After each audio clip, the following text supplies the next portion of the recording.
Well, I'm glad everyone could join us today, and especially glad to have Rick Tabor with us. Rick's been a good friend of the Caregiver Foundation and has a very interesting history in the mental health field, all the way back to 1976 when he was a petty officer in charge of the Kaneohe Marine Corps Mental Health Clinic. He got his BA in psychology with a criminal justice minor at Chaminade and received his master's in counseling psychology from the University of Oregon, and worked at the Seattle Mental Health as a mental health counselor and manager for 30 years before getting smart and coming back to Hawaii. Rick is married and stays really busy you're on 10 boards now, Rick. Maybe more. That might be old. Rick is very, very interested in Hawaii's mental health, and especially as it applies to our aging community. And so, Rick, we are really delighted to have you with us today and to help us try to learn how to relax. I'll turn it over to you. All right. Thank you, Gary. Yeah, I'm actually terming off some boards, so it might be less pretty soon. And I'm actually going to gear up, and I've thrown my hat in the ring over at the Mediation Center of Pacific. They're starting a Kapuno Pono program. And I know Tracy is one of my Rotarians. I'm into Rotary, and I'm just terming out of that board, actually. She's been trying to get me to, well, actually, I've signed up a few times, but they're trying to get enough folks that can actually do the counseling with folks with their kapuna and helping them kind of navigate what's next. So I'm hoping to do that with them pretty soon here. I believe our next training is March. So I'm going to step back on some of the stuff that I'm doing so that I can help out with that, because that's such a huge area. And so as Gary mentions, my background in mental health, so really it's been 40, now I can say 47 years, I suppose. There's a lot of stress that comes with the field. And just like for caregivers, there's an awful lot of stress that comes with this as well. What I'd hope to do today, and I was just telling Leanne and Gary, is I'm going to run a progressive relaxation exercise, which has 3 steps. And this is a training tool, runs about 13 minutes. I would ask you to be patient, and actually more than patient, I would ask you to do the exercise with us so that you feel the benefits and go through the process. And then after the exercise, we'll open it up for discussion. We'll talk about what that was like for you. And I can share a little bit more. I started doing this particular exercise just the way it's recorded in 1992. And I'll share with you, I was working with someone that had cerebral palsy, and he was a senior in high school, and he was no longer able to go to school because he was having like 50 grand mal seizures a day. It was just really, really bad. And I would come in to talk with him, and his mother, who was the head nurse at an inpatient center, noticed that after I would leave, that he would be calm and not have any seizures for a couple of hours. I tend to have kind of a soothing voice, is what people tell me. And so it occurred to me I should put together a progressive relaxation exercise that he could run. So my idea is the 13 minutes is the training, and this is cassette days, 45 minutes on one side, right? 45 minutes on the other side. And I was using music by, it was a new age music, it just really started. Stephen Halpern had his album that had come out at that point and it was an album that I recorded, it was Spectrum Suite. And I had that playing in the background. And what I had is I would do this 13 minutes with that music, and then I would continue the music without any talking. And then if you didn't want to hear me talking, I figured folks would get tired of hearing me talking. You flip the cassette over and just do the music and do the exercise. What I found is people generally play the talking and they go with my talking, and that's what they do for the exercise. And they breathe then as long as they want afterwards. And that's fine. That's really what happened. And Dr. Warren really hooked into my relaxation exercise, and we decided to make a recording of it, this video I'm going to show you. And Suzanne, who was doing the recording, contacted Stephen Halpern, which was amazing. And his comment is that the quality of the recording was not very good. I later learned he was talking about the quality of the Spectrum Suite recording, because on YouTube in the iTunes store, I suddenly see a remastered version. We thought he was talking about the level of the recording, so I redid it. I did it at Kathy Wyatt's, one of her centers when they were actually closed, and we recorded it without the music. So what I'm going to play for you is the 13 minutes without the music in the background. It has a lot of pictures, and the pictures are there because sometimes people aren't able to close their eyes as they do the breathing. And the pictures all come from, it's a whole world tour. I'm really into photography. The picture behind me I took also. So it's a bunch of pictures like that that are in the background. So what I would ask as I play this is for you to follow along and do the exercise. Hang in there, and then in 13 minutes, we'll come back in and we'll discuss it. Okay? So, and stay muted, please. Let's see, everything's checked. I think we're good. And I'm going to enlarge this. And here we go. The following is a relaxation tape. Find a place that you can relax and unwind. Once you're sitting, uncross your arms and your legs. Close your eyes and focus on your breathing. We'll breathe in through our nose and out through our mouth, if that's comfortable for you. So as you breathe in, fill your abdomen, and then when comfortable, breathe out, and let all the oxygen go out. As you breathe in and out, let your mind go blank and just focus on your breathing. As you breathe in and out, let your mind go blank and just focus on slowing your breathing as you breathe in and out.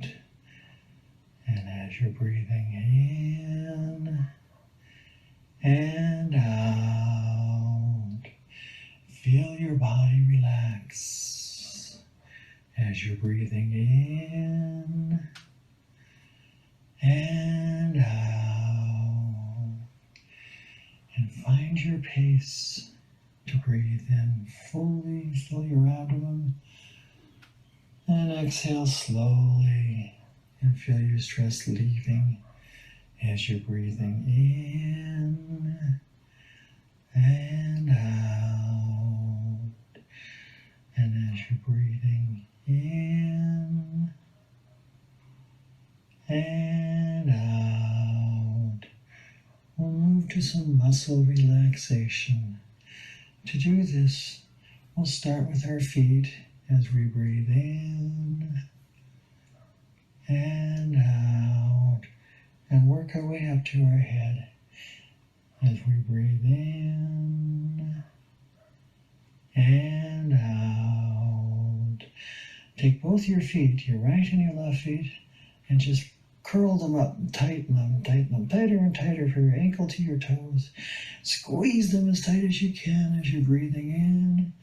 And then when you're ready, untense your feet and release. Breathe out and release all your tension. So as you breathe out, imagine your tension leaving as you relax your feet. As you breathe in and out. Next, we'll move to our calves, our right and our left calves. Tighten them from your ankles to your knees. Tighten them tighter and tighter, just as tight as you can stand them. Hold it for a few seconds. And then when you're ready, release the tension as you breathe out and imagine all your stress leaving as you relax your calf muscles as you breathe in and out. Next, we'll tighten up our thigh muscles just as tight as we can from your knees to your hips. Tighten them tighter and tighter, just as tight, both your right and left, just as tight as you can. Hold it for a few seconds And then as you breathe out, relax your thigh muscles. Imagine all your stress and tension leaving as you relax, breathing out. Breathe in and out. Next, we'll take our hip, our pelvis region. Tighten it just as tight as you can. Squeeze your buttocks and your hips, your chest, everything together just as tight as you can, and hold it for a few seconds. And then when you're ready, release the tension as you breathe out. As you breathe in and out.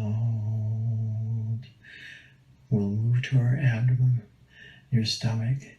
Breathe in and tighten your abdomen just as tight as you can as you breathe in as comfortably as you can. Hold it for a few seconds.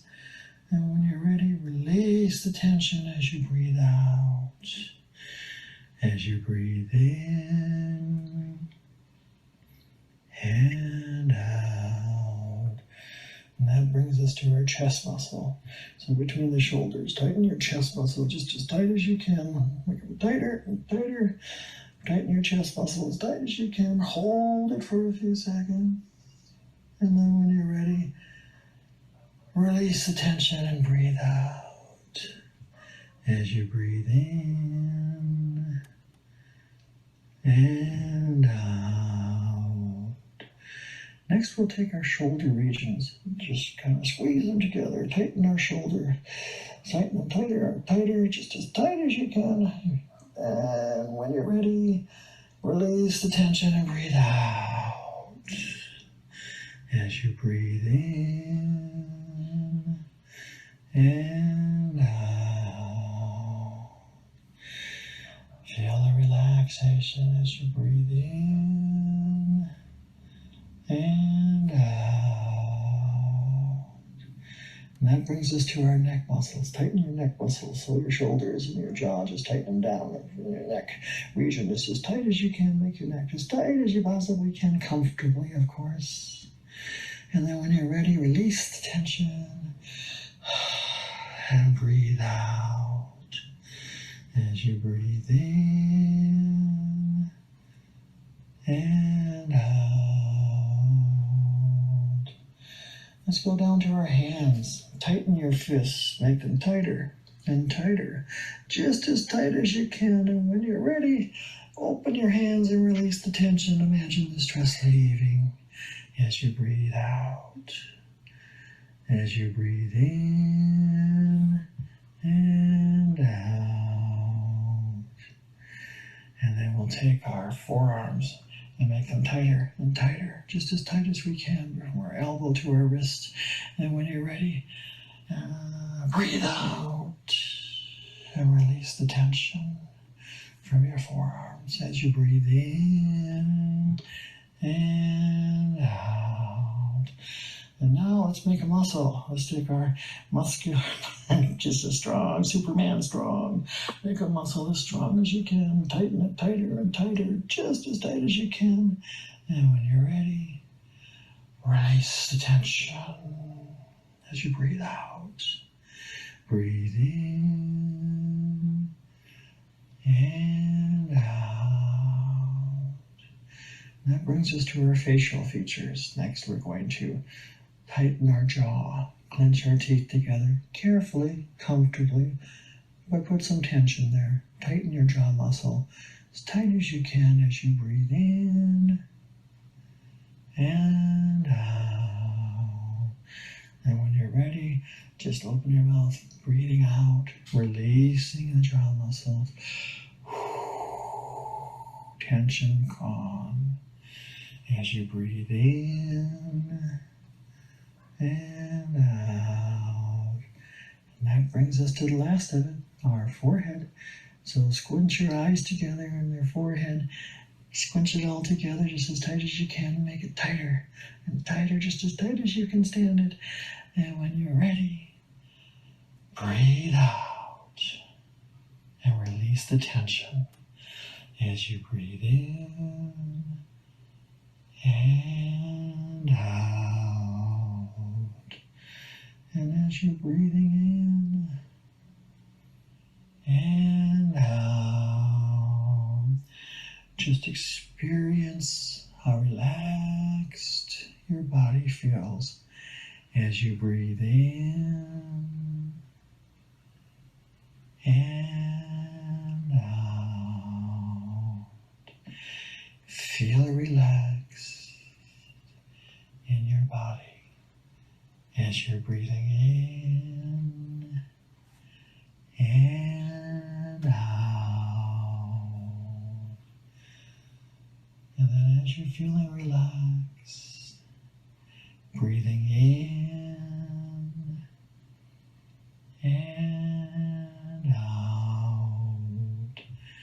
Imagine yourself in a relaxing place as you breathe in and out. Visualize yourself in a relaxing place as you're breathing in and out. See yourself in that relaxing place as you breathe in and out. Notice your surroundings in this relaxing place as you breathe in and out.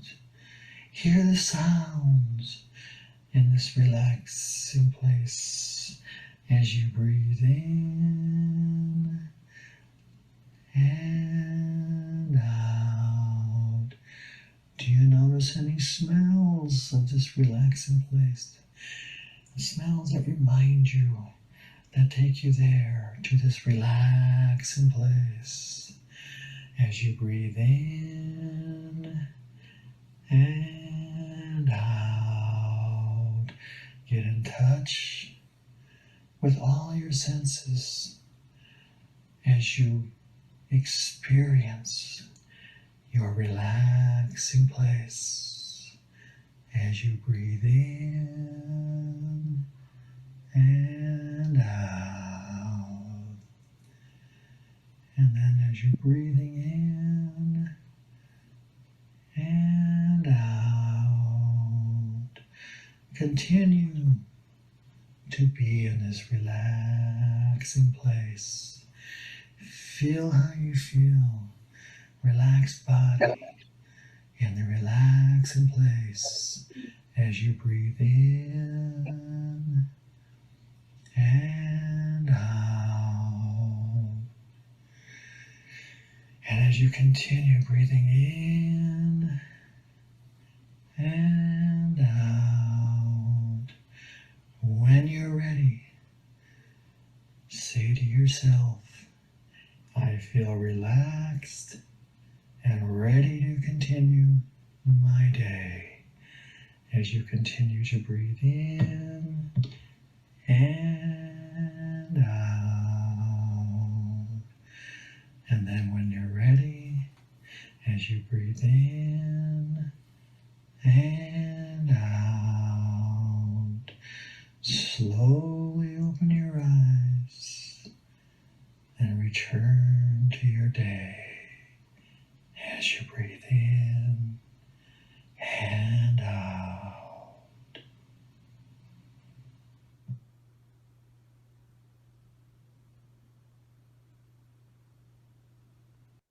All right, there you have it. So how was that for everybody?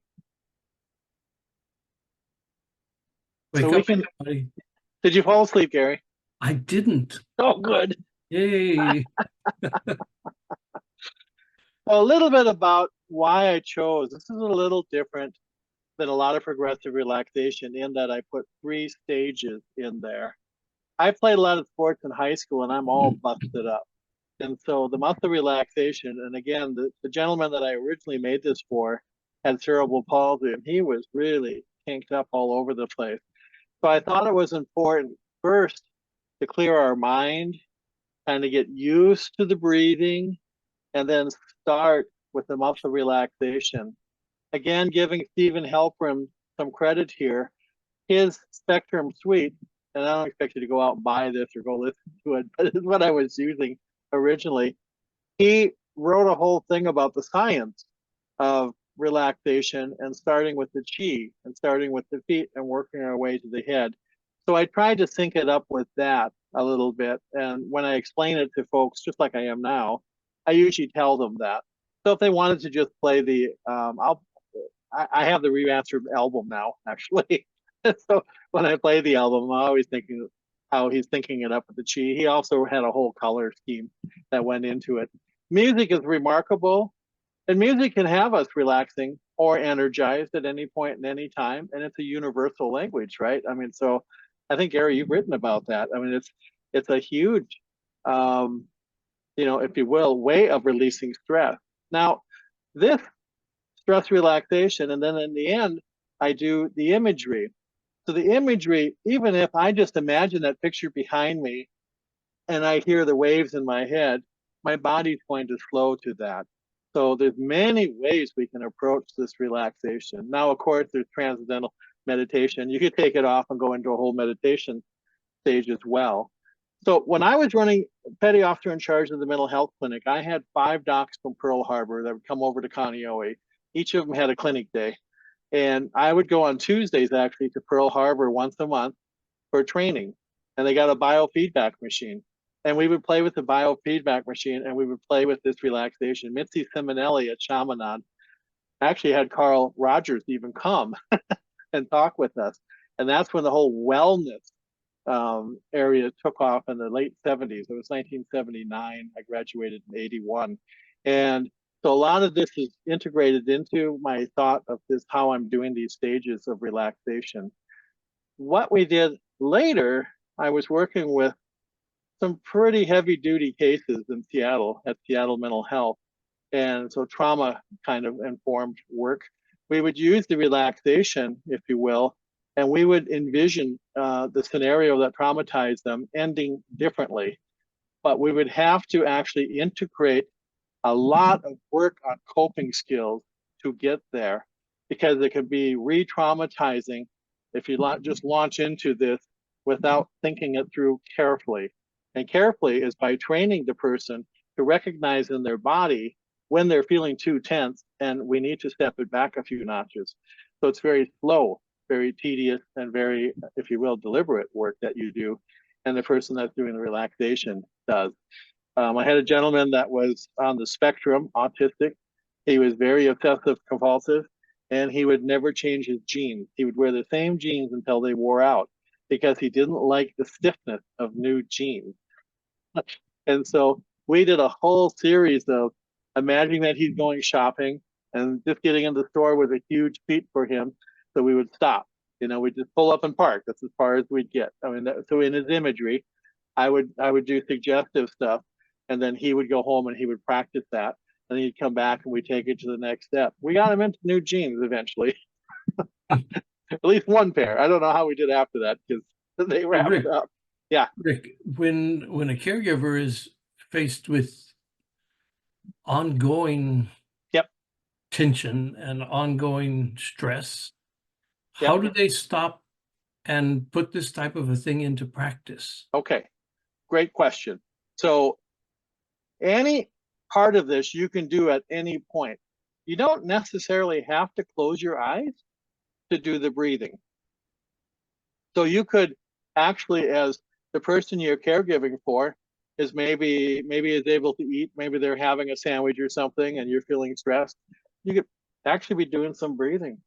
You could time the breathing with making the sandwich. Breathe in, breathe out.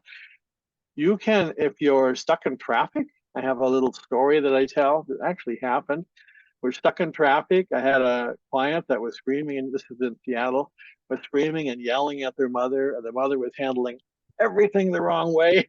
I was just trying to get us to where we were going, and we were stuck in traffic. And all of a sudden, a butterfly flew in my window, and it flew around to each person.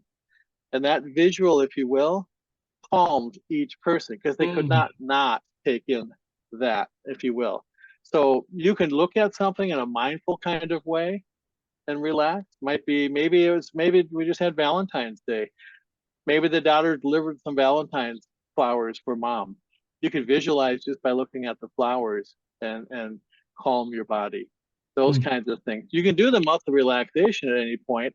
All of us, if you will, get tense in different parts of our body. So I might just, tighten my neck and release it. Leanne, you have your hand up? Oh, you got to unmute. Thanks. I have a comment and then a question. So my comment is that I really liked your voice. I think that was most grounding for me, the breathe in, breathe out. I really like that. And then secondly, with your this is the question part. With your images, it's all nature. So is nature a pretty important part of this process of relaxation, or can we relax at Bishop and King Street, downtown Honolulu during rush hour? Yes to both. So Suzanne, when she actually put it together, we chose not to go get everybody's consent to release their pictures. And nature is, in a sense, is a very relaxing thing. We're very lucky here to be in Hawaii. I always say, if it gets really tense, it's only going to rain so long. But even when it rains, you can find a rainbow, or like I have here, a double rainbow. You can go watch. I was feeling pretty stressed. I am on 10 boards. I do an awful lot of different projects, and I was feeling a little bit over. And my mom was about to pass, and she did very recently. But I was feeling pretty tense about everything. And I woke up one morning, and it was 5:30. And I realized that my puppy and we could get over to Waimanalo and we could watch the sunrise. That was one of the best things I ever did. I mean, it's just, when I do that, it's so healing. Watching nature really does automatically slow your breathing if you don't take it for granted. Your breathing kind of calms your whole body. You just kind of take, and I like to take pictures. And then I play around with the pictures and I share them with people. This is a picture I took behind me. So I use them for a lot of, so it can be very calming. There's so many things that we can do to calm ourselves. Again, stuck in traffic, you don't have to close your eyes, but you can do some breathing. The tape that has the music on it, I was randomly mixing music, and it was just all of a sudden, if you would do it in your car from your iPhone, it mixed everything I had on my iPhone. I was heading to a root canal, and it actually came up with this 13-minute relaxation tape. Whenever I go to the dentist, my blood pressure's off the map. This time when I went into the dentist for the root canal, which I was stressed out about, it's the lowest blood pressure I'd ever had. They said, "What did you do?" Well, I just did a little progressive relaxation while I was driving. And I didn't close my eyes, obviously.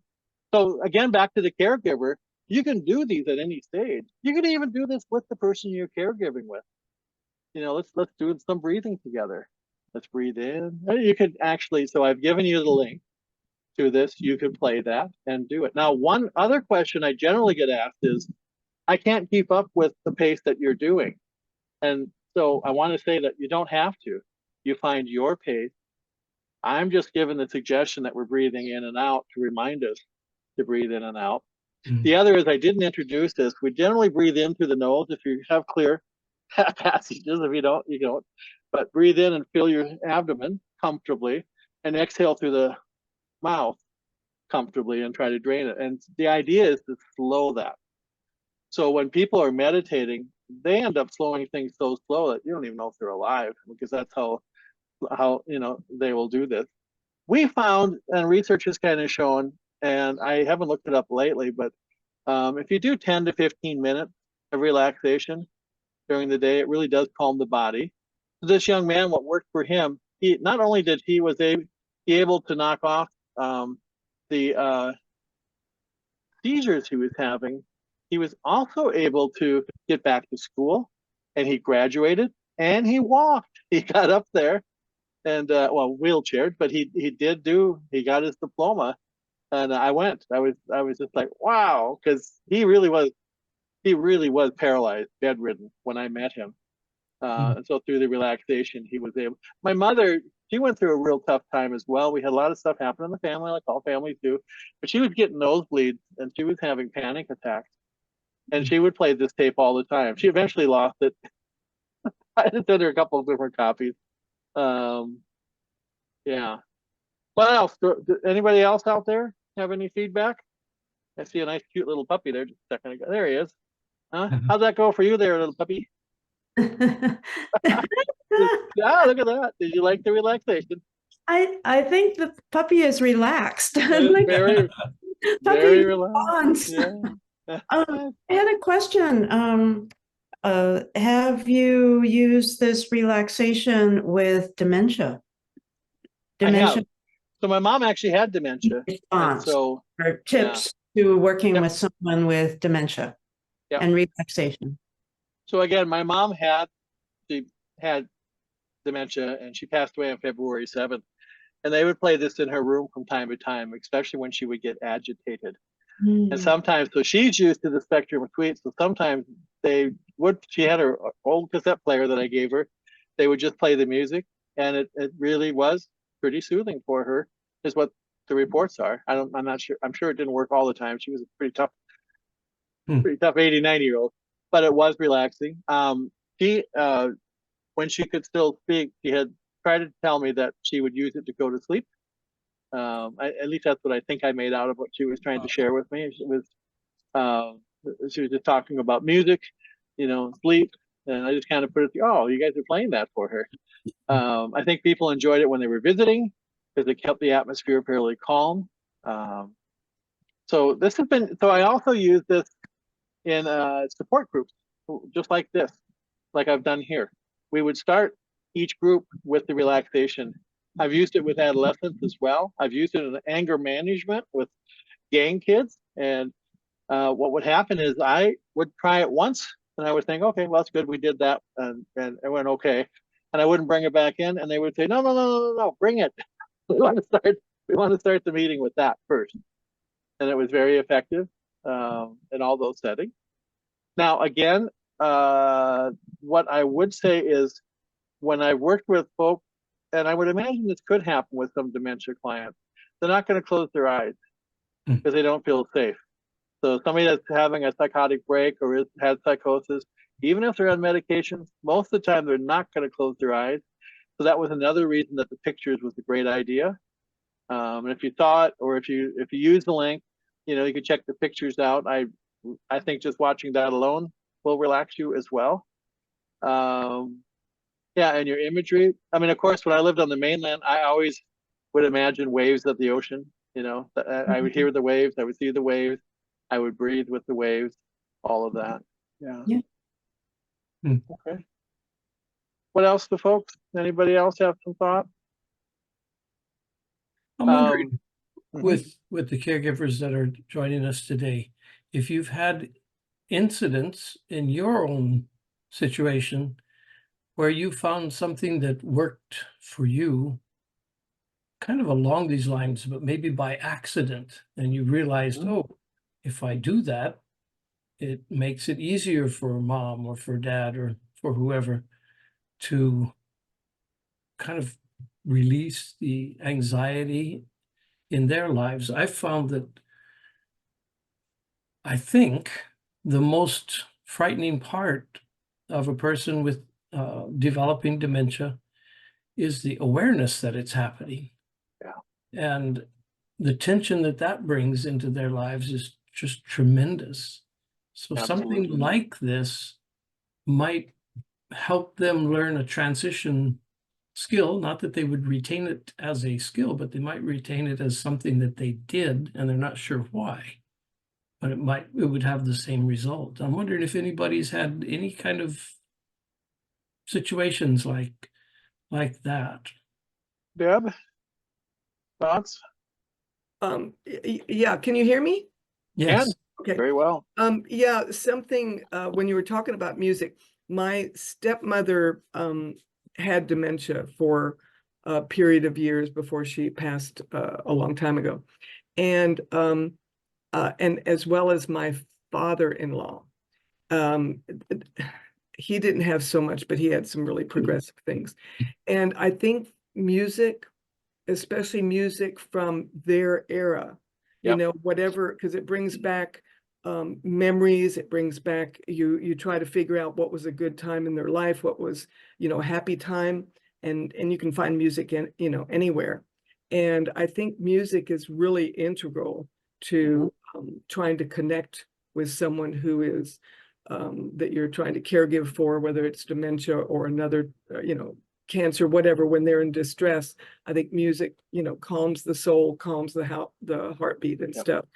For me personally, the relaxation, I do a lot of yoga, both in class and on my own.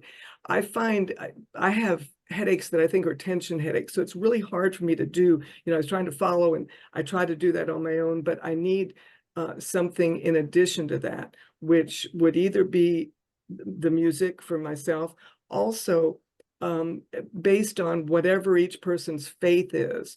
I tend to just, let's call it meditate, and just take a moment and say, I need to connect with whether, I have a friend who passed recently, and he was Buddhist, and he taught me a lot about the Buddhist faith, and I'm Christian. And so we would, whatever it is that drives you or resonates with you, I think using that in times of stress is really important to help you get through that rough time. Good point. So we found, so research when I was 11 years ago, we were looking for a care home for my father. And there was a place that was talking about, and my father-in-law here in Hawaii, talking about the music that really resonates for folks. It's the music they were listening to in their 20s. So when they were in their 20s. And so kind of fun, because when we're looking for my father-in-law, his 20s, it was the swing music, and he loved to dance. And, he would tap his toes, to the beat, and I could see it was really working. Another is, I had a friend, and this is on YouTube, it's easy to find. I forget where he had traveled, but he was with his father and driving his father, and he turned the radio on. His father hadn't talked in weeks. And all of a sudden his father started singing, to the song. I mean, and I had that working with developmentally disabled as well. Some folks that couldn't express themselves in any way would stand in front of the DJ table and sing.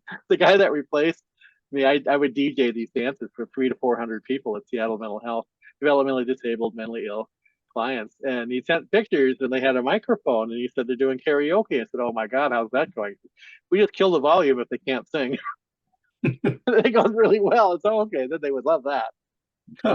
It's really magical, what music can do. So, in the same way, Leanne, in the same way, what nature can do, when you get out there and you hear the waves or watching it's the same kind of, relaxing kind of effect. So it's pretty remarkable, actually, different ways that we can relax. Let me point out, so I'm going to ask you this question, and then I'll give you the answer. So this is brain science. What does the brain need to think clearly? And the answer is oxygen. And what happens when we move into that fight or flight kind of mode with our breathing? It gets really short. So we're not getting the oxygen because we're no longer thinking clearly. We're just reacting, right?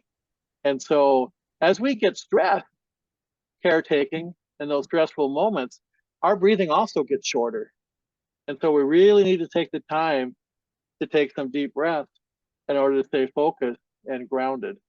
And so not just in a progressive relaxation way, it's a survival tool just to get through. I did a eulogy for my mom on Friday, and to get through it, I found I was doing a lot of breathing in the pew. I knew when my time was coming up, and I put my nephews before me and my sister before me to do the readings, and they did a remarkable job. And then I got up there, and I found I needed a lot of breathing to keep myself focused. And I decided wisely not to memorize it and look at the audience, because what happened was I read it to take my eyes, but I did look up, and I almost fell apart when I looked up at the audience, and I had to go back to reading. That had to be my focus, and I had to keep breathing to get through it. So the breathing comes in everything that we do. It's the same. Your neck, you probably do some stretches to keep your neck from tensing. I have neck pain as well. I do a head roll and this and this. I mean, all kinds of movement stuff every morning. And if I don't do it, about 10 o'clock in the morning, I realize, oh my God, I didn't do my stretches. And you'll see me wherever I am doing the stretches. The It pain, sounds to me, Rick, it sounds to me like a real key to all of this is being aware. being aware of your body. Yeah. So that's the other thing we lose sight of when we're so busy. We lose sight of what our body is telling us. So staying hydrated, right? Relaxing the body, giving ourselves a break, no matter how short the break, any break is helpful, right? Even just so during COVID, during Zoom, we did some things with kids, camps that were very involved, 12 hours. We would have them every half hour look out the window or even go outside, look at the sky, Hmm. to come back in. I would take our dog out front to go shishi, and that was a good enough break, for me to feel like I had a break. Pet the dog. Hmm. She's laying here on my bed right now, so if I needed to, I'd just go over and pet her. All I have to do is look at her, and I feel calm. Hmm. Yeah. As a So caregiver, that's a really good tip is to look outside. just look outside. Yeah. Yeah. The other is do not leave the TV on. I mute all commercials, and when I'm in a situation where I cannot, it drives me nuts. We had a situation where my sister was in Maine and that bowling alley shooter thing came and she was texting. I made this mistake of putting CNN on.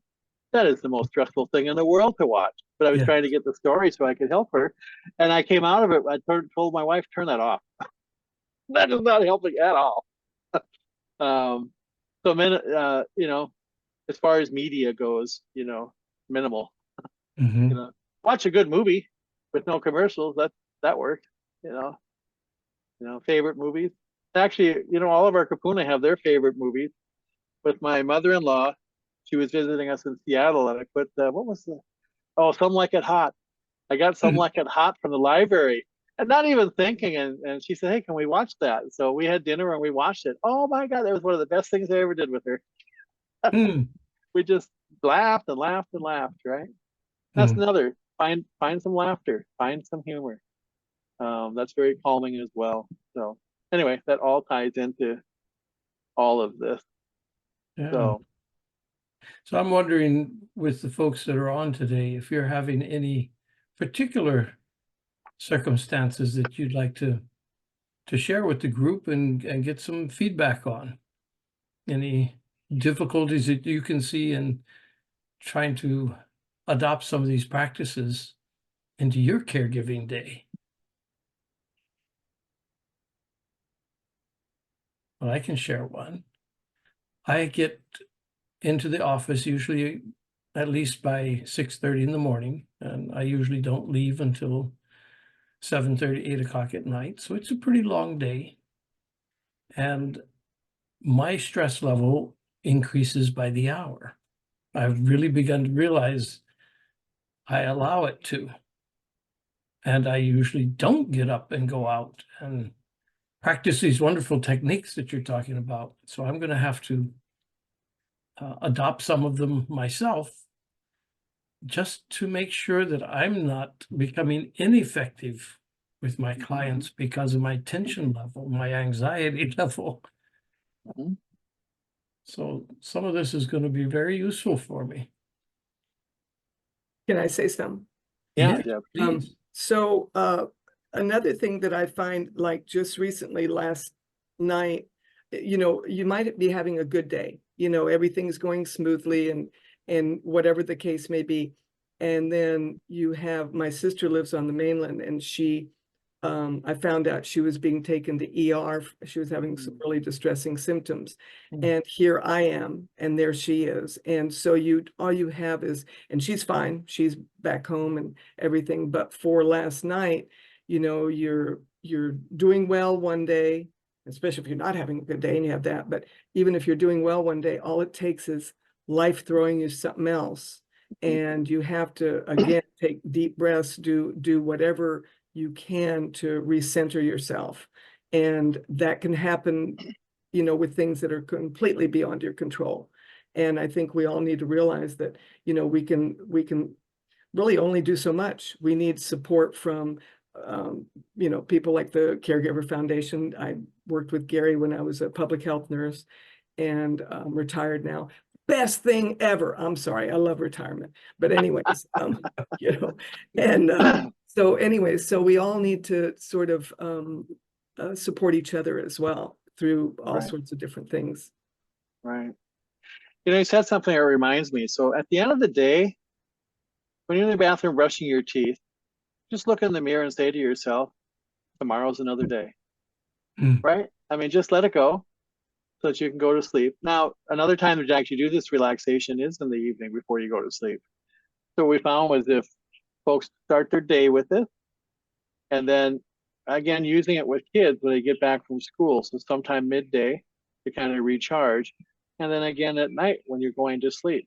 And then, you know, instead of saying I'm ready to continue my day, it's I'm ready to go to sleep, you know, to unwind. But give yourself permission for the day not being perfect, for stuff happening, all the stressors that go on, and to be able to set it aside so you can get some rest because your care comes first. And that's what we lose sight of. You've all heard, I'm sure, the scary statistic. A lot of folks pass away before the person they're caring for because they don't take care of themselves. Mm-hmm. I have a little brother, the youngest, who became the martyr with my mother. He got really ugly with me on text. So I fired back and said, what is going on? She is in a nursing home. We're paying $15,000 a month. Why are you stressing yourself out there? You need to go do something for yourself and trust that they'll take care of what's needed. And next text I got was he was at Whitefish, Montana skiing. And I was like, there you go. You got to take some time for yourself. It's the same if you need help in-house, get somebody in there. You know, I was working in home. And when Gary and all of us first met, I was doing that in-home care. We have a 4-hour minimum, but that 4 hours, there's a lot you can do in that 4 hours to get grounded, to get, you know, revitalized, to get some respite. You know, it could be you go to church, could be you go shopping, could be you go to the beach, might be you take a drive. You know, so many ways to unwind. You know, I think the greatest thing we did is we got a puppy during COVID, and that really has been, if you will, my wife has never been so relaxed. She has a tendency to take it all on. The puppy gives her a chance to say, look at her playing. You know, I go for a walk and we meet all of our neighbors. We don't know each other's names. We know our dog's name. Yeah, that's great. Right. But it's a wonderful. Now, my mom, I got her, you've probably heard Dr. Poki Balaz talk about her dad and got the animated puppy. So I got my mom one of the animated puppies, and that really went over pretty well for a while. I mean, long enough that it actually, because we always had dogs when we grew up. And of course, she wasn't going to be able to take care of a dog, but she could do the animated, you know, puppy. And I guess they have cats and other things now. And that's kind of relaxing too, because I don't know if you've seen them, but they move and they bark and do all of that. I haven't seen the puppies, but I have seen the cats and used them. Yeah. With clients. It's just remarkable to watch the difference with a pretend cat that's breathing in your lap. Yep. The person will just pet it and be very, very comforted by it. So it's really, Yeah. There you go. yeah, see. Oh, This is Demi. She's Hey, our Demi. rescue. Yeah, she's our little rescue dog. We've had her for almost 8 years now. Oh, terrific. Wow. As far as we know, she was part of that group in Makaha that they brought 300 dogs and that kind of thing. So she had a rough 3 years of life. And Oh then my. we got her and she's just the best dog ever. Aren't you, Demi? Okay. That's great. Wow. You know, in all of this, I'm reminded of the exercises that we can do with our mind. And I was thinking, Leanne, at the middle of Bishop Street or wherever, with all that traffic, our mind doesn't know whether it's real or not. So if we close our eyes and imagine something wonderful and that beautiful double rainbow background, we can visualize that and our mind thinks we're seeing it. Yep. Yeah. So if we combine that with breathing, we've got it anywhere. Yeah, and even downtown at Bishop and King, you know, there is some nature. Mhm. Yeah. You know, either at that intersection or one block away at Gilani Palace. Right. when I was working downtown, I would often take a lunch break at Iolani Palace or, so there is nature around even in the middle of downtown Honolulu. Yeah. You know, Reminder. if you look to the sky, you will always find nature. Ah, Mm, good A point. bird, a butterfly, a cloud, almost anything looking up to the sky. No. That's a good point. So, Look up. I mean, there's so many things. I mean, really here in Hawaii, hibiscus is everywhere. You look up, you release your throat, you can breathe better too. That too. Exactly.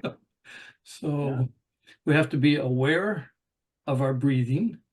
Yeah. Be aware of our surroundings, and we have to be aware of what we take on. Right. Good point. So Gary, you remind me. So I had blood pressure issues, and I use a naturopath in Seattle Healing Arts, Dr. Vega. He teaches at Beth here. He's an MD, medical doctor, and so I used him for 27 years. And he said, "Well, Rick, I have this machine that you could buy. It was like a $3,000 machine. It was the breathing machine." I said, "Oh my God, I just need to do the breathing." We lose sight of the breathing, and we don't breathe full breath in and out. When I was in track, a college kid who was their track star taught me how to run the 440. I became kind of a superstar of the 440. He taught me how to breathe, and that breathing has been with me ever since. When you're running, if you're not breathing, you're not running very far. You got to get the breathing down. So in so many things, go for a hike, you're going to find that you're breathing. If anybody here is a singer, you got to be able to breathe to sing well. So breathing, breathing, breathing. So I say, remember to breathe. And so I do a mindfulness presentation. I call it Remember to Breathe, a reality check on mindfulness. Because mindfulness is, you can do all the breathing. So this is the other point. You can do all the breathing you want. I can get that biofeedback machine down to a low kind of hum. I could walk out. I could get in my car. Somebody cuts me off, and my blood pressure goes right back up. So it's only as good as when you're doing it. But having that from time to time in your day can make your whole day a lot better, and your health as well. So this is really about well-being. And again, you can breathe at any point in time. You don't have to close your eyes. But the other thing is closing your eyes will also take the stress out. So if it's Just don't safe, do it when you're driving. don't do it when you're driving, and don't do it when someone's swinging at you. Well, Rick, these have been great tips and great exercises for us. I hope everybody can adopt some of these practices into your daily life, whether you're caregiving or not. You'll accumulate stress no matter what. But as a caregiver, you're taking your stress and you're end up taking the stress from your loved one and feeling responsible for that as well. So you can work on these techniques and release both of them. So this link is on YouTube. Leanne will send it out again. And there's a whole lot of other progressive relaxation stuff on YouTube as well. Any of them work. Find what works for you and use it if it helps. Great. Leanne? Yeah, I wanted to say what Rick just said, that we'll be sending out a follow-up e-newsletter or a monthly e-newsletter with the link to Rick's progressive relaxation video that he used in today's presentation, and also to this video. During our conversation, I think there were lots of nuggets, little hooks to hang your day on, just to take a break. So please be watching your inbox for more caregiver resources, the video links and for Rick and his YouTube video as well as today's video. So I want to thank Rick on behalf of the Caregiver Foundation. And just to let you know about our upcoming topics, on March 19th, these caregiver support groups are always on the third Tuesday of the month. So on March 19th at 4 p.m., Gary will be doing a little refresher about conservatorships and guardianships. recently there have been a number of celebrities who in their family situation are either being appointed conservator or in one situation recently has had a conservator appointed for him. So just a little refresher and more caregiver support and sharing of resources. So that's on March 19th. And then on April 16th, our special guest will be the long-term ombudsman, Mr. McDermott, John McDermott, Gary? Yes.